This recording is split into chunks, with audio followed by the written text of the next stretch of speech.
meant to be taken seriously as in the terms of guidance. So this is Jim Belleau again, and why don't you just read for us, reading from his new book, which he feels the spirit of Bob Marley is with you in writing this. Right, literally. Yeah, Bob Marley contacted me and got me involved in this project, and so let me just read a little bit. This is the first song that came. Inner fire, inner light, your eyes so brightly lit. I know that heat, I know that fight.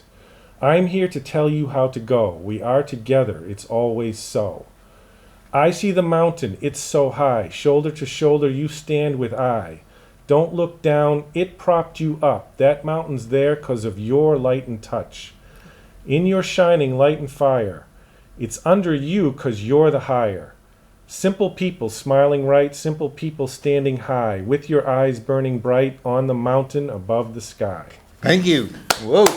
Okay, now we're going to do slow motion because you have been honest enough to let us know that you really believe Bob Marley is communicating with you. Yes. And so let we believing but questioning Cambridge audience tell us how this happened. Well, how it happened is based really in the work I'd been doing for the 3 years before it started occurring. I had been working with A Course in Miracles in a very serious way for 3 years. And the process of doing that, we were encouraged to give our daily day-to-day life over to what's called the Holy Spirit in the Course, or you could call it the oneness.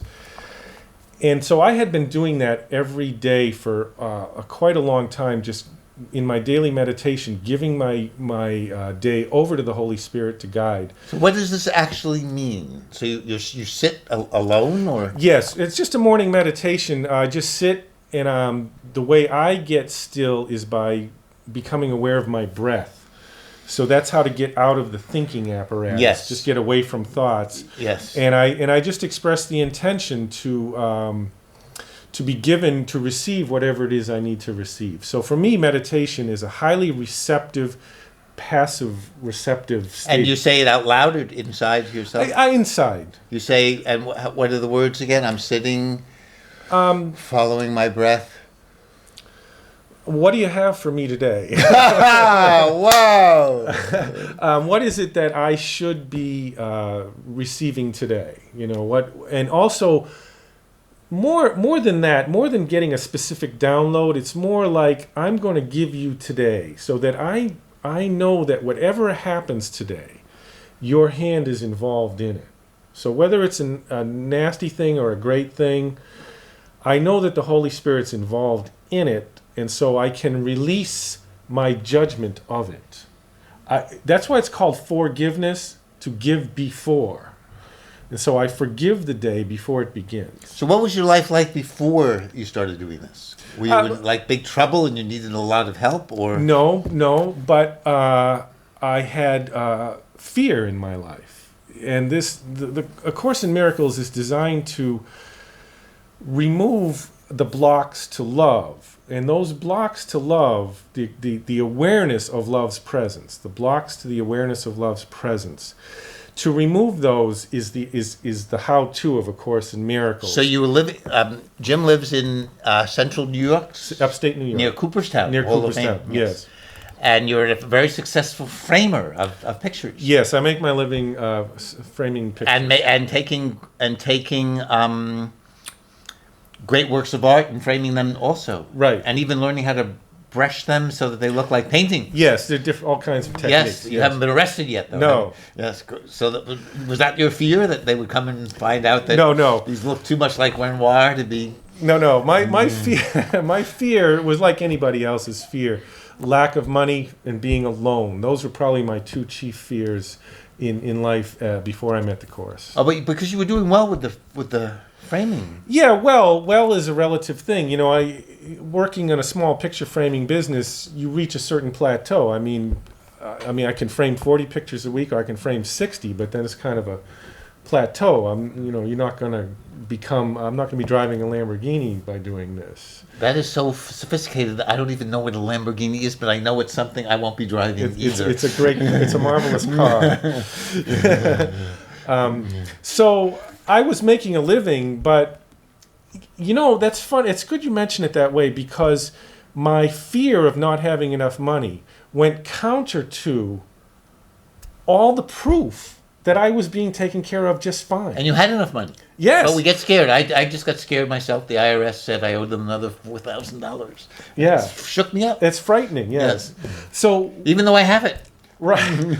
That's called coping and managing. We normally live coping with situations and managing our emotions, and that's not really the way we're meant to live. Coping with situations and managing emotions. Yeah, so we cope and manage. If your boss calls you into the office, says, I want you in the office at 11, I got to have a talk with you. Had a friend of mine just had this happen, and he was fired. Well, before you go into that office, that time is spent in coping and managing. Usually but that's really how we spend pretty much most of our lives. Yep. And so that's actually highly unnatural, and it's very, very tiring as life goes by. And so you were ready. It sounds like you were tired and scared. I was tired, and ready for something new. I was tired of suffering. Yeah, I really had reached. It was like my emotions were like piano strings, and they were just being pulled too tight and too taut. Because you seem like you seem like a pretty happy camper now. Oh, now, yes. Yeah, I met the course in 2005, so I've been working it hard. It's been good for you. Oh, it's been... And you're still making those frames and pictures? And yeah. And you've been a good dad? Your son's grown up? I'm a marvelous father. Wow, yes. I hear that. That is... We should stop the show there. That's How right. many of us could say that about our fathers or our children? That is what's made you a marvelous father. Even with this fear, yes? I let my son determine his life, not me. Oh, I don't impose, I don't try to control conditions. And so he's an air traffic controller. Yes, he's an air traffic controller. He knows how to control his own condition. That's right. Right. He has control issues. Yeah. I'm only kidding. He's only 26, and he's just living a marvelous life without my interference. Yes. And so when he needs me, he calls me. Yes. So that it's been a very hands-off approach. But I can feel the love. I can feel the love. Yeah, and I think he's very grateful that I've had a hands-off approach, because he's got it. He knows what he wants. He knows what he wants to do. It's very nice. Yeah, it is. It is. Okay, so you're even though you have enough money, you're worried about money, and you're alone. Well, natural business cycles would be, business isn't a flat line. It goes in a rhythm. Yeah. And I was reacting unnaturally, fearfully to the dips. Oh, I understand. And even though I've owned my business for 28 years, and even though it has always bounced back and always been fine, I would go into these really terrible states of fear. Yes. For no reason. And now that does not happen as much anymore. It really doesn't happen at all. At all. At all, yeah. You could buy this product at Course. How come people get in touch with you if they want to? We're not selling Course in Miracles. No, but you could buy this book. Yeah, Quantum We Reggae. can't sell it, but you can find information about this book At quantumreggae.com. Quantumreggae.com. Oh, good. Quantumreggae.com. Yes. And reggae is REGGAE, right? AE, correct. AE, right? AE, right? Yes. Quantum. Okay. That's if you show the book. Yes. Yes. Oh. Yeah. There's What an interesting cover. Yeah. And it comes with 10 reggae songs produced as a From your song? Yes. I've written 37 new songs here, and 10 of them were produced in Kingston, Jamaica, by my musical partner, a master drummer named Maragini. And you had never written songs before? No, I'd never written a song or a poem before. Why? And before this started happening. Very nice. Yes. So but we only have we have so much to say. We only have another 16 minutes. So let's carefully. We talked about this before the show. But we didn't finish. So what's the first experience you have? You're sitting and meditating. Yes, and I was in a very good meditation, and this was on May 12th, 2009, which is a symbolic day in Bob Marley's life because he died on May 11th, 1981. And May 12th, I'm sitting there in the morning, and these words appeared in my mind's eye very, very clearly. Now, hearing them or seeing them? At first, I saw them. I saw them literally like a sign that you read on a... Every writer's prayer, right? Writing is hard. Couldn't we just see the finished book? So I see these words, inner fire, inner light. I know that heat. I know that... Oh, inner fire, inner light, your eyes so brightly lit. I know that heat. I know that fight. And you see these words on paper or in the air? No, I just saw the words. It's hard to describe, but they were very vivid. And I being, music has been very important to me my whole life, and so I recognized them as a poem or lyrics. I recognized that the rhyming scheme was good. Yes. And I was in such a peaceful state, I wanted to dismiss it. I wanted to just get back to my peace. But before I could do that, 2 more lines appeared. It said, I know that heat, I know that fight. And then it said, I'm here to tell you how to go. We are together, it's always so. And this is in some ways written on the air or on paper, or how would you... Bring an image of your own mother into your mind. Just conjure up an image of your own mother. Yes, I just watched her on television in the show. Okay. Where is that? Well, I saw her. She was on the television show. What I mean, you're seeing it. Yes. It's a perception. So it's no, but I see her dressed in red. I mean, do you see these words on paper or in the air or what? It's neither. It was just I don't know how to describe it. It was just there, and that was like the only time I saw the words. After that, I started feeling them more than hearing them, feeling them. So I got up and I wrote down what I saw. I wrote down. So you left your meditation? Yeah, I got up and I opened a notebook and I just wrote down those 5 lines. But when I wrote, we are together, it always so, and then I heard, I see the mountain, comma. And this time you start hearing now? I was hearing, yeah. It was a combination of feeling and hearing. Yeah. So when I write these, I write half the sentence and then I just wait to hear the second half. So I wrote, I see the mountain.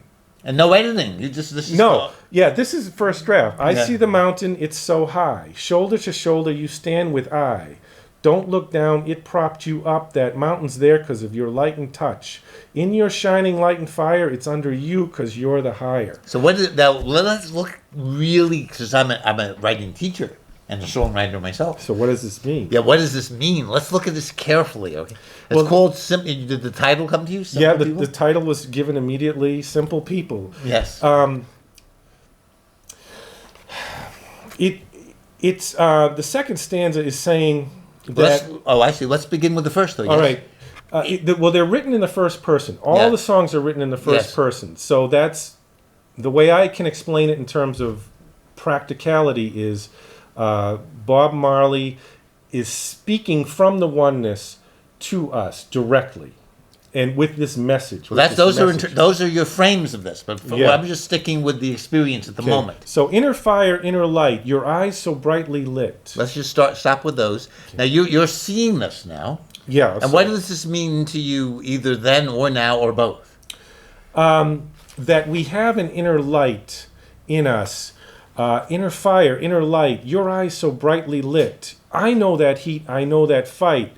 I'm here to tell you how to go. We are together, it's always so. So it's speaking of eternity. I mean, if Bob Marley's going to show up... well, you don't know it's Bob Marley yet. No, I didn't know it was Bob Marley. Let's stick with that still, slowly. Okay, so these words come to you, you write them down. And do you begin to think about what they mean yet or not? I really began to recognize the meaning in the second stanza. Okay. It was, I see the mountain, it's so high. So mountain is common symbol in spiritual literature. Shoulder to shoulder you stand with I. Don't look down, it propped you up. That mountain's there because of your light and touch. And what that means is that you created the mountain. You created the mountain because you're a powerful creator. So that mountain's there because of your light and touch. In your shining light and fire, it's under you because you're the higher. So that's that saying is that the cause of space and time, basically, or a mountain, is in my mind. that That's how you understood it, because that could be understood, framed in many ways. Right, but I'd been studying A Course in Miracles, And that's how they would understand that. But were you studying it when this Yes. happened? You were too. Yes, so I understood what it meant in terms of the metaphysics of cause and effect being the opposite of what we normally think it is, and that is what A Course in Miracles says is that the world of space and time is a projection of our minds. It has come out of our collective mind, and that it's a creation of God's Son, not God. God gave us creative power, but we created space and time, and we have thoroughly messed it up in the meantime. So the messed up aspects of this world comes from our belief system in conflict, rather than because we have a premise of lack and conflict in our minds. That's how we experience space and time. But space and time is completely neutral. And so when we shift the premise that we're operating on, then the projection shifts and our experience. And you've had that very deeply with forgiveness. Yes, forgiveness is the method. Forgiveness is the method of demonstrating to oneself the truth of these ideas. To step into the oneness while still in space and time is the goal. And we're going to now tell our audience. Thank you, Elizabeth, Gail, Janet, Jeff. We have a huge following in this town. Explain how, with forgiveness, or what people usually think is forgiveness, you have your own understanding, that has opened you up to a way better life. Oh yeah. I'm 2 years ago at Christmas, at the New Year, I took a New Year's resolution. It was to remove all conflict from my mind. And I ran into someone in the supermarket, and he said, "What's your New Year's resolution?" I said, "To remove all conflict from my mind." That is so cool. And he said, "With what?" And I said, "No, all conflict from my mind. I'm removing the idea of conflict as a principle from my mind." Yes. And I'd say in the first year, I got way over 90%. I got into the 90 percentiles. And I'd say now, 2 years later, I kind of sort of don't experience conflict anymore. It doesn't show up in my life. And how do we do this? Inquiring minds want to know, how can Elizabeth and Donald get rid of all their conflict? Through forgiveness. How? But what does that mean? Quantum forgiveness. Quantum forgiveness is like quantum music, quantum reggae. If space and time is a projection, then I'm going to forgive somebody for what they did not do, rather than from what I thought occurred. What the transgression that I'm forgiving is an image of a transgression. It's not an actual transgression. It's not real. Any perception whatsoever is not real. Perception involves subject and object. And so what I want to get used to is what is perceiving. That's what gets revealed by this type of forgiveness. Yes. And so my brother is not separate from me. And so if I forgive my brother, I am forgiving myself. And I'm forgiving something that actually did not occur. And so the truth of that, the experience of the peace that can bring, is a direct experience from taking the action first and then experiencing. And you're going to give us an example. You have a brother yourself, or? No, well, you're my brother. Oh, everybody. Oh, we just met. Oh, I hope you're just as jealous. I have my adopted sister in the audience. Everyone that appears to be in a body is my brother. Everyone. And what example? I mean, you were married once, so it would require lots of forgiveness, I would imagine. Oh, yes. Yes. I've been divorced twice. Twice? I've lived a very ordinary, fear-based life. Yes, so, and you've forgiven those both women for all, because they were to blame. We know that. We do. Yeah, it's more, oh, they certainly were. Oh, no, actually, I'm to blame. Yes. They both are certain that I am to blame. Yes, they are. They have something in common. Right. Maybe very little else in common, but that they really bonded with. There's some fear left in my life. I'm afraid to run into my second wife. Yes.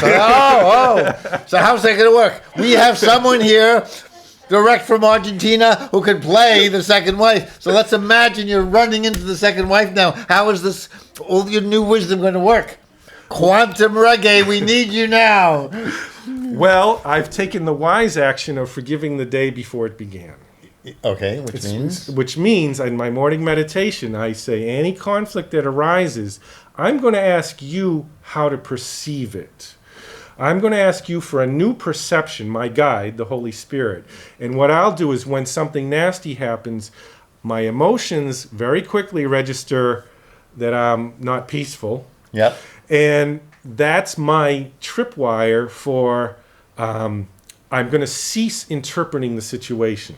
The way you've been doing it, at least. Yes. You can tell he's into picture framing. You know it. He wants a new frame. That's right. Yes, use your profession to help you in your life. Yes, this frame doesn't look good on this. Yes. And so I'm not going to pick the new frame. I'm going to let the Holy Spirit give me the new frame. And that actually happens. It's hard to believe. Do you have one example in your life that you dare to share to the strangers in Cambridge? A quick, easy example. I'm driving down the street and a woman runs a red light. Where did this happen? In Oneonta, where I live. Oh, they run them red lights there too? Oh, yes. Yes, there are people to blame everywhere. Yes. And so she runs a red light, and I'm such a cool guy that I catch it in time. I hit the brake, and she goes through the light, and I can blame her for something she's done wrong. Yes.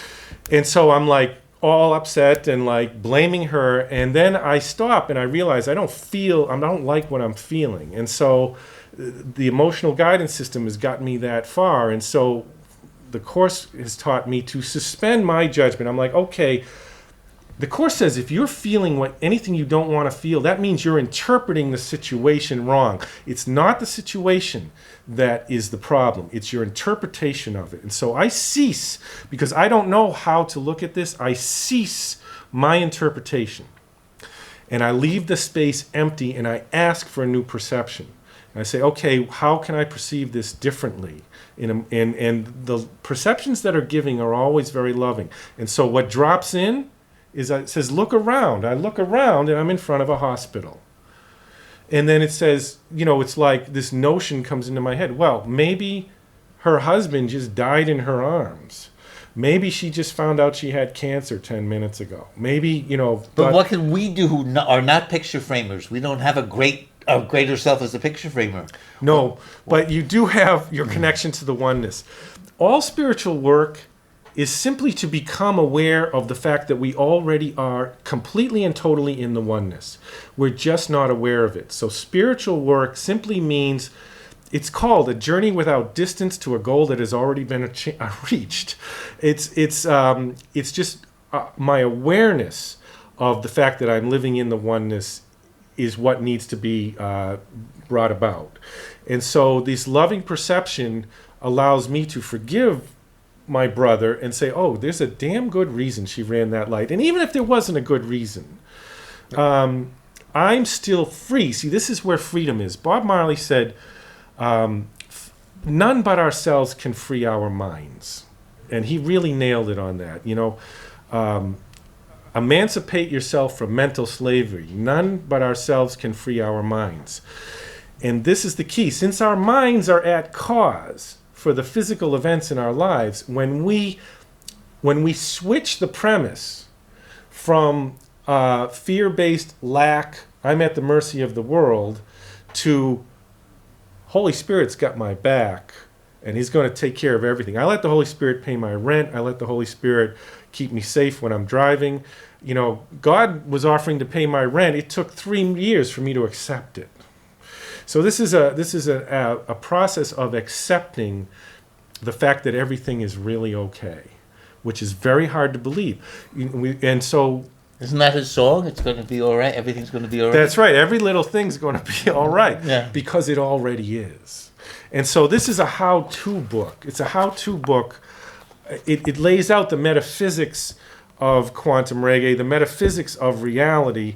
And then there's the 37 songs, and each song contains a tool or concept that can be used to truly rely on. So that's the idea of what's the difference between quantum music and regular music? Quantum music does not make anything real that isn't. That's the guideline for the lyrics I've written. It does not make anything real that isn't. So that's not an easy thing to do. You can't do it alone, and so I rely on it being given. I rely on it totally being given.